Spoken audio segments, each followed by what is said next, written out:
à toutes et à tous, ravi de vous retrouver pour ce nouveau numéro de rencontre. Près de 200 États se sont réunis à Madrid depuis le 2 décembre pour la COP25, la conférence mondiale sur le climat. Peu avant la conférence, le secrétaire général de l'ONU a affirmé que ce qui manque encore aujourd'hui, c'est la volonté politique. Avec le retrait des États-Unis de l'accord de Paris et l'absence d'Emmanuel Macron au sommet, peut-on encore espérer des résultats satisfaisants? Et récemment, la Chine a publié son rapport annuel sur la lutte contre le changement climatique et nous allons revenir sur ce rapport dans notre émission et analyser le rôle de la Chine aujourd'hui dans cette lutte mondiale contre le changement climatique. J'ai le plaisir d'accueillir sur notre plateau aujourd'hui notre commentateur spécial, M. Wu Zexie. Bienvenue dans notre émission. Alors d'abord, un mot sur le terme COP pour les téléspectateurs qui ne connaissent pas, ce qui signifie conférence des parties à la Convention cadre des Nations Unies sur les changements climatiques. Alors, je voudrais savoir, selon vous, qu'est-ce qui préoccupe le plus les participants de cette COP 25? À mon avis, c'est toujours cette situation qui n'est pas rassurante. Voilà. Selon le secrétaire général de l'ONU, les 5 dernières années ont connu une hausse de température sans précédent. Voilà. Donc, le chemin reste encore très très long à parcourir. Voilà. Et puis, juste avant la convocation de ce sommet, 44 pays insulaires ont publié une déclaration commune pour avertir tout le monde en disant « nous sommes menacés de disparition si on ne fait pas suffisamment d'efforts ». Or, justement, on n'a pas fait suffisamment d'efforts jusqu'à présent. Bon, on a fait beaucoup de choses, mais les efforts ne sont pas suffisants. Bon, selon d'autres études, même si on arrive à réaliser tous les objectifs fixés par le COP 21, l'accord de Paris, la température de la planète continuera à augmenter de 3,2 degrés à la fin de ce siècle. C'est-à-dire il faut des efforts supplémentaires pour stopper carrément la hausse de la température. Bon, donc voilà, les sujets de préoccupation sont nombreux et surtout l'accord de Paris COP21 a laissé encore des dossiers qui ne sont pas bouclés. Et il est question cette fois-ci, voilà, à Madrid, de continuer à mener des négociations pour pouvoir boucler ces dossiers épineux. Voilà. Donc la tâche n'est pas facile. En fait, pouvez-vous nous donner plus de précisions sur, par exemple, quels sont les dossiers qui ne sont pas bouclés? Parce qu'on a vu que la première COP, en fait, a eu lieu en 1995, donc ça ne date pas d'hier. Mais vous avez évoqué tout à l'heure aussi que les objectifs sont loin d'être achevés. Et on voit qu'il y a beaucoup de critiques qui s'élèvent ces dernières années parce qu'on voit que la température continue à augmenter. Donc, il y a beaucoup de doutes sur cette conférence. Est-ce que ça a vraiment fait des progrès dans ce domaine? Donc, quels sont les progrès réalisés? Bon, c'est vrai que ça ne va pas aussi vite qu'on espère. Bon, mais il faut reconnaître quand même une chose, c'est que le fait de convoquer ce genre de conférence sert à réveiller davantage la conscience de l'humanité entière, pour montrer la gravité de la situation. Voilà, ça c'est déjà très important. Il faut que tout le monde soit conscient de la gravité, de la nécessité de la lutte contre le changement climatique. Ça c'est déjà quelque chose de très important. Le fait que 200 participants viennent participer à cette conférence prouve que tout le monde a pris la conscience. Ça, c'est déjà quelque chose de très important. Évidemment, le chemin est long, comme je vous ai dit, parce qu'il y a des intérêts de chaque pays qui sont en jeu. Voilà. Bon, mais le fait de continuer petit à petit, ben, je pense qu'on arrivera quand même à progresser. Il y a des pays qui sont responsables, comme la Chine. Voilà. La Chine a fait beaucoup d'efforts. Et la Chine a réalisé pas mal de progrès dans le domaine déjà. Il y a d'autres pays qui ont essayé de prendre des mesures nécessaires, par exemple certaines institutions financières de l'Europe ont décidé de ne plus financer les projets de l'énergie fossile. Là, ce sont des signes encourageants. D'accord ? Mais, encore une fois, ce n'est pas suffisant. Il faut continuer. Il faut que tout le monde s'y mette. Quand vous dites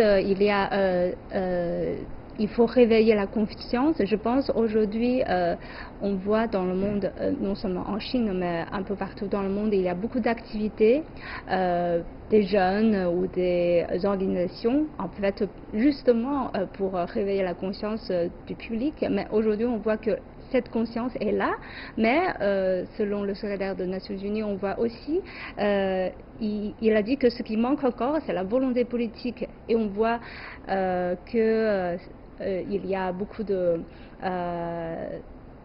dossiers, comme vous avez dit, qui ont été négociés, mais dans la phase d'exécution, la volonté politique manque encore. Donc comment voyez-vous ce décalage entre une partie, c'est le réveil des consciences publiques, et d'autre partie, c'est la volonté politique qui stagne un peu. Disons, quand on parle de la volonté politique, c'est pas la volonté politique de tout le monde, c'est la volonté politique des pays les plus sans jeu, c'est-à-dire les plus développés, qui sont responsables, déjà pour l'accumulation de CO2 durant 1 ou 2 siècles. Ce sont les pays les plus responsables parce qu'au cours de leur industrialisation, qui leur a permis d'accumuler beaucoup de richesses, ils ont accumulé en même temps beaucoup de CO2 dans l'atmosphère. Ce sont les pays les plus responsables. Or, et en plus, il y a beaucoup d'industries polluantes qu'ils ont transférées dans d'autres parties du monde, dans les pays. Bon, alors déjà ces pays-là, ils sont responsables de la situation, en grande partie de la situation d'aujourd'hui. Selon l'accord de Paris, ils devraient contribuer, premièrement à réduire l'émission de gaz, deuxièmement à aider les autres pays en développement qui souhaitent se développer. Le développement signifie la consommation de l'énergie. Aujourd'hui, l'énergie principale, c'est quand même l'énergie fossile.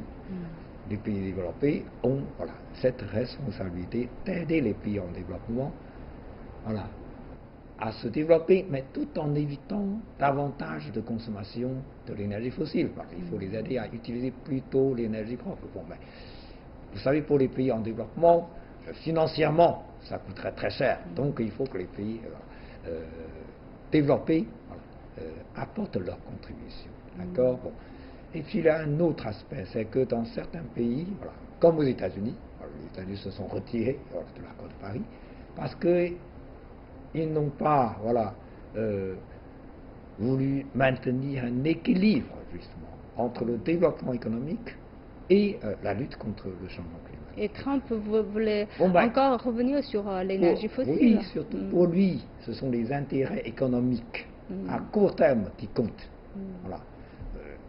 Or, l'intérêt général pour tout le monde, pour tous les pays du monde, y compris pour les États-Unis, c'est de tenir compte justement de la nécessité de lutte contre le changement climatique. Sans continuer toujours à recourir à un développement classique, suivant la voie classique, c'est-à-dire utilisant toujours davantage de l'énergie fossile. Donc là, c'est ça le problème, c'est-à-dire comment maintenir un équilibre entre le développement économique à court terme et la lutte contre le changement climatique qui concerne notre avenir. Est-ce que vous pensez que c'est en une partie logique parce que dans les pays développés, en fait, la population ne souffre pas de la pollution? Donc c'est peut-être pour ça qu'ils sont très réticents pour contribuer davantage. Ce n'est pas vrai. Dans certains pays développés, c'est vrai, il n'y a pas beaucoup de pollution, certains petits pays, mais par contre, même à Paris, vous avez la pollution. La vue de Paris, des fois, souffrent énormément de la pollution. Des millions de voitures qui sont là, voilà, pour polluer. Aux États-Unis, ils sont en train de développer la consommation de l'énergie fossile. Ça pose le problème de pollution. Bon. C'est le degré de gravité qui est différent. Voilà. Ceci étant, donc, tout le monde est concerné, d'ailleurs, même si dans votre pays, il n'y a pas vraiment, à votre proximité, il n'y a pas de pollution immédiate, si vous ne résolvez pas le problème, voilà, pour l'ensemble de la planète, le problème de pollution pourrait, voilà, vous menacer aussi, parce qu'on ne peut pas empêcher la circulation de l'air. Donc c'est toute la planète qui est concernée. Voilà. Alors, mais avec le retrait des États-Unis de l'accord de Paris que vous avez évoqué, et cette fois l'absence du président français Emmanuel Macron pour cette COP 25, peut-on espérer encore des résultats satisfaisants selon vous? Les États-Unis et la France ne sont pas les seuls pays qui sont concernés. Il y a beaucoup d'autres pays qui sont là. Comme vous avez mentionné dès le début, pratiquement 200 pays sont représentés. Voilà. Donc, encore une fois, ce sont les efforts de l'ensemble de l'humanité, voilà, et qui peuvent faire aboutir l'ambition. Donc, bon, alors les États-Unis, c'est vrai, ils se sont retirés de l'accord. Il y a quand même une opinion américaine, une partie de l'opinion américaine qui est favorable à l'accord de Paris. J'ai entendu dire que le leader du parti démocrate, voilà, la présidente de la Chambre des représentants, est présente, voilà, pour apporter une autre opinion américaine à la conférence. C'est un signe quand même positif. Mais j'espère bien que les États-Unis, voilà, en tant que pays, voilà, pourraient effectivement revenir sur cette décision, parce qu'ils ont déjà annoncé aux Nations Unies qu'ils ont déposé, voilà, officiellement le retrait. Bon, mais est-ce qu'ils peuvent revenir sur leur décision? C'est ce qu'on souhaite, hein, bon, parce que c'est quand même la première puissance économique du monde. Oui, et s'ils décident de revenir sur l'énergie fossile, c'est quand même un signal très désencourageant. Voilà, c'est tout à fait négatif. C'est tout à fait négatif. Bon. Encore une fois, les pays développés disposent justement des moyens financiers, disposent de la technologie pour encourager la consommation de l'énergie propre, voilà, chez eux, et pour aider les autres pays à utiliser l'énergie propre. Mais s'ils ne font pas suffisamment d'efforts, c'est vraiment dommage. Bon, mais encore une fois, voilà, le reste du monde ne doit pas rester les bras croisés. Ce n'est pas parce que les États-Unis se retirent de l'accord que les autres ne font plus rien. Les gens vont continuer à faire des efforts, y compris la Chine. C'est vrai qu'on va parler de la situation en Chine. On voit que peu avant cette COP 25, la Chine a publié son rapport annuel sur la lutte contre le changement climatique. Quels sont les points les plus essentiels selon vous? La Chine est très sérieuse là-dessus. La Chine est très sérieuse là-dessus. La Chine a fait beaucoup d'efforts. Il y a des efforts que vous et moi, nous pouvons constater, parce que nous vivons ici dans cette ville de Pékin, qui a connu justement des situations assez graves de pollution de l'air. Voilà. Et on voit la situation s'améliorer au prix de quoi?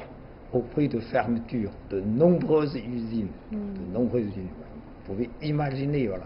Il y a le coût financier très élevé. Voilà, le coût financier, le coût social. Lorsque vous fermez une usine, il y a des employés qui sont au chômage. Donc le gouvernement doit prendre en charge de tous ces chômeurs. Alors, premièrement, pour assurer leur niveau de vie minimum. Deuxièmement, pour les insérer dans d'autres secteurs économiques. Il faut qu'ils retrouvent un autre emploi. Tout ça, ça coûte très cher. Mais le résultat est très convaincant. Voilà. Donc l'année dernière, on a réussi à réduire 4% de l'émission de gaz CO2 voilà, par rapport à l'année précédente. Donc à partir de 2005, nous avons réussi à réduire 45,% de l'émission de gaz. Voilà. Donc ce qui est un résultat, voilà, considérable. L'émission de gaz, la réduction, c'est-à-dire si on calcule, la réduction c'est par unité de PIB, d'accord? C'est une façon de calculer technique et professionnelle, c'est-à-dire l'émission de gaz par unité de PIB. Voilà. Ça c'est comparable, parce que sinon c'est pas comparable. Il y a des pays qui sont grands, d'autres qui sont moins grands. Donc en tenir compte de la population. Voilà, et surtout en tenir compte du développement économique. Lorsque vous développez l'industrie et l'agriculture, comme on dit, il y a l'augmentation de consommation de l'énergie. Or, si vous utilisez la technologie nouvelle, voilà, si vous arrivez à fermer les secteurs les plus polluants, eh bien, vous pouvez augmenter votre croissance économique sans augmenter en même temps, de façon excessive, la pollution, le phénomène de pollution. C'est ça qui explique justement les résultats de la Chine, qui arrive à réduire considérablement l'émission de gaz, tout en assurant un développement correct. Mais on constate que, en apparence, que l'émission de CO2 en Chine continue d'augmenter pas mal. Oui, parce que c'est un pays qui se développe. Voilà. Lorsque vous vous développez, et comme j'ai dit tout à l'heure, aujourd'hui on n'est pas encore en mesure d'utiliser entièrement l'énergie propre. Donc l'énergie fossile occupe encore une grande place pour l'humanité entière, quels que soient les pays, même les pays développés, y compris les États-Unis, comme on a dit tout à l'heure, on va utiliser toujours une grosse quantité de l'énergie fossile. Le problème, c'est que on a fixé l'objectif selon l'accord de Paris. On devrait atteindre un pic. C'est-à-dire, d'ici là, d'ici le jour où on atteindra le pic, on devrait développer la technologie, on devrait remplacer la consommation de l'énergie fossile par l'énergie propre. Donc c'est une transition. Donc pour tous les pays, il y a ce courbe où il y a un pic. Pour tout le monde, il y a toujours une continuité de l'émission de gaz, mais simplement à rythme ralenti. Et un jour, on devrait atteindre un pic, et puis avec le progrès technologique, avec les efforts de tout le monde, on devrait réussir à atteindre l'objectif final, c'est-à-dire émission de gaz zéro. Zéro, c'est-à-dire même si on devrait encore produire quelques gaz, on arrivera à les collecter, à les neutraliser. D'accord? Ça, c'est l'objectif final. Ce que j'ai compris, c'est que les pays occidentaux, ils ont déjà eu leur pic dans le siècle précédent, c'est ça? Certains pays ont déjà passé le pic, parce que le niveau de l'industrialisation avec la technologie est tel que ils n'ont plus besoin de consommer autant de l'énergie fossile. Mais ils continuent à produire, seulement à un rythme beaucoup moins rapide qu'avant. Ils ont toujours des efforts à faire pour atteindre l'objectif zéro émission de gaz. Mais pour les pays en développement, il est toujours question de développer la technologie pour remplacer progressivement l'énergie fossile par l'énergie propre. Là, il y a une période de transition. Il ne faut pas espérer que aujourd'hui, tout d'un coup, on arrête tout, il n'y aura plus d'émissions de gaz. Ce n'est pas réaliste, parce que les pays en développement ont le droit de se développer aussi. Les autres, ils ont accumulé beaucoup de gaz durant 2 siècles. Mais ce n'est pas une raison pour que les pays en développement subissent les conséquences et en arrêtant leur propre développement. Et en plus, c'est pas possible pour que les pays occidentaux, les pays développés, de financer entièrement les progrès technologiques dans les pays en voie de développement. Donc, il faut encore beaucoup de financement en Chine, par exemple, pour soutenir sa propre transition, n'est-ce pas? Il y a beaucoup Chine a fait de beaucoup financement. Comme j'ai mentionné l'exemple de fermeture des usines. Mais il y a d'autres dépenses énormes, d'autres investissements qui sont injecter dans le domaine de lutte contre le changement climatique, c'est-à-dire restructuration du secteur industriel, développement de l'énergie propre, etc. La Chine a développé considérablement l'énergie nucléaire, par exemple. D'ailleurs, avec la coopération avec la France. Et puis la Chine a développé de l'énergie hydraulique. Vous savez, le plus grand barrage du monde se trouve en Chine. C'est le barrage des Trois Gorges. Voilà, on a construit pas mal de stations hydrauliques pour produire de l'électricité. Et puis nous développons énormément d'énergie solaire. Voilà. Nous développons aussi l'énergie éolienne. Voilà. Vous pouvez constater les stations d'électricité avec le système éolien. Voilà. Donc la Chine fait beaucoup d'efforts. Alors on voit que dans le rapport, on a vu que la Chine a atteint ses objectifs de réduction de CO2 en 2018. Donc est-ce que c'est le cas pour le reste du monde? Est-ce que pour la plupart du pays... Je ne crois pas, parce que justement le secrétaire général des Nations Unies ont parlé de la situation plutôt préoccupante aujourd'hui, parce que les efforts ne sont pas suffisants.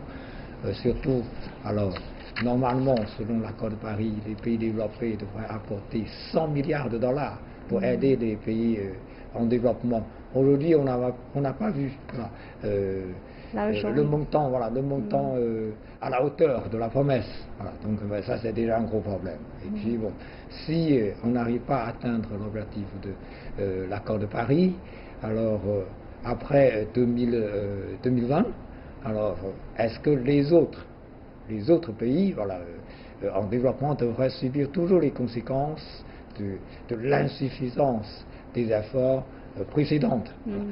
Tout ça pose encore des problèmes.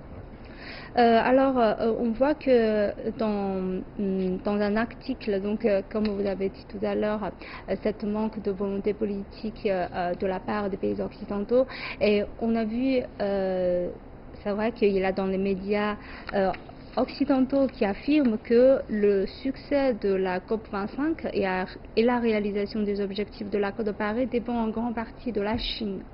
Donc, quel est votre avis? Donc, aujourd'hui, quel rôle la Chine joue-t-elle dans cette lutte mondiale du changement? Évidemment, la Chine est un pays qui prend sa responsabilité dans ce dossier. La Chine, c'est la deuxième économie du monde. C'est le pays le plus peuplé du monde. Bon, mais il faut savoir une chose. Si la Chine est très sérieuse dans ce dossier, c'est d'abord parce que cela concerne 1,4 milliard de Chinois. Parce que ce sont les Chinois qui devraient subir les conséquences si notre planète se détériore, comme tous les autres peuples. Mais nous sommes les plus nombreux. Voilà. Donc la question est d'autant plus importante pour nous. Voilà. Et il n'y a pas que nous qui sont aujourd'hui ici, dans ce monde, qui sont concernés. Il y a aussi nos enfants, nos petits-enfants et les générations futures. Voilà, nous voulons bien garder une planète pour nos futures générations. Donc c'est d'abord pour nous-mêmes. Donc la Chine est très sérieuse. C'est d'abord pour nous. Et puis la Chine, évidemment, aide les autres à mener cette lutte contre le changement climatique. Dès 2015, la Chine a annoncé, c'est-à-dire lors de la conférence de Paris, le président chinois a annoncé que la Chine a créé un fonds de coopération sud-sud pour la lutte contre le changement climatique, un fonds dont le montant s'élève à 20 milliards de yuans. 20 milliards de yuans, si on calcule avec un taux de change actuel, c'est à peu près, c'est plus de 3 milliards de dollars. Voilà. Donc, et avec ce fonds, on a fait beaucoup de choses. On a signé depuis lors déjà une trentaine d'accords avec les autres pays en développement pour réaliser des projets de lutte contre le changement climatique. Par exemple, créer des zones pilotes de faible carbone. D'accord? Ça c'est important. Et former les gens, former les spécialistes des pays en développement, en organisant des stages. voilà, pour développer justement les mesures de prévention, voilà, contre la pollution. Bon. Donc la Chine n'arrête pas de faire ses efforts, aussi bien dans le pays, c'est-à-dire en Chine, que dans la coopération avec les autres pays en développement. Alors, vous avez évoqué tout à l'heure la coopération plutôt sud-sud dans ce domaine. Et quelle est la situation sur la coopération nord-sud? Vous avez évoqué tout à l'heure que la région qui devrait être débloquée pour aider les pays en voie de développement dans la transition énergétique n'était pas vraiment en place. Donc, quelle est exactement la situation aujourd'hui? Bon, je crois qu'on est loin d'avoir atteint l'objectif de 100 milliards de dollars. On est loin parce que il y a des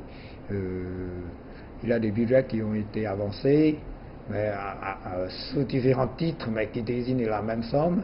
Voilà, c'est pas très sérieux. Et puis il y a d'autres fonds qui ne sont pas réunis. Bon, il y a en plus les États-Unis qui se retirent. Bon, alors je crois que la part américaine est absente aujourd'hui. Voilà. Bon, donc il y a encore beaucoup de progrès à faire. Il y a beaucoup de progrès à faire. Il faut avoir de l'argent. Il faut avoir de l'argent pour financer justement les projets de transformation, voilà, des secteurs économiques, voilà, pour réduire l'utilisation de la consommation de l'énergie fossile, voilà, encourager plutôt, voilà, la consommation de l'énergie propre. Bon, tout ça, ça coûte, donc il faut que les pays développés vraiment prennent leurs responsabilités. Mais c'est pas une action bénévole, c'est pas une action charitable, parce que tout simplement ce sont les pays développés qui ont contribué durant pratiquement 2 siècles, dès le début de l'industrialisation, à l'accumulation de gaz CO2 dans notre planète. Donc c'est une responsabilité, voilà, tout à fait justifiée. Mais il faut souligner encore à l'époque, avec peu de technologie, il y a beaucoup d'émissions nuisives, encore plus nuisives que les CO2 qu'on émet aujourd'hui, n'est-ce pas? Tout à fait. On se rappelle qu'au début du siècle dernier et avant, au cours du 19e siècle, Londres était une ville extrêmement polluante. Voilà, et le brouillard toxique de Londres était connu, c'était un phénomène connu. Mais je voudrais savoir, comme vous avez évoqué tout à l'heure, le résultat du changement climatique est très visible. Aujourd'hui, il y a beaucoup de calculs scientifiques qui révèlent les résultats négatifs pour l'ensemble de la planète. Pourquoi il y a ce manque de volonté de la part des pays occidentaux de débloquer de l'argent pour aider les pays en voie de développement? C'est ce que j'ai dit tout à l'heure. C'est toujours les intérêts économiques ou les intérêts financiers à court terme et qui ne va pas avec, voilà, cette prise de conscience pour nos intérêts généraux à long terme. C'est ça le problème. C'est toujours ce que le secrétaire général des Nations Unies a dit, le manque de volonté politique. Pourquoi ce manque? Parce que voilà, certains hommes politiques préfèrent, voilà, s'occuper des intérêts à court terme. Pour l'élection prochaine. Voilà, pour leur élection, pour leur carrière politique, voilà, à court terme. Voilà, bon, les intérêts généraux à long terme, pour eux, bon, c'est secondaire. C'est ça qui est malheureux, parce que ce genre de système électoral représente quand même, voilà, des inconvénients. Voilà. Alors, donc, il faut espérer bien plus de coopération internationale dans ce domaine. Il faut espérer bien, parce que c'est l'avenir de nos enfants, de nos petits-enfants et des générations futures. C'est aussi notre santé qui est en jeu. Alors, je vous remercie, M. Wuzesi, merci pour vos analyses. C'est un plaisir. Et je vous remercie d'avoir suivi notre discussion. À la prochaine.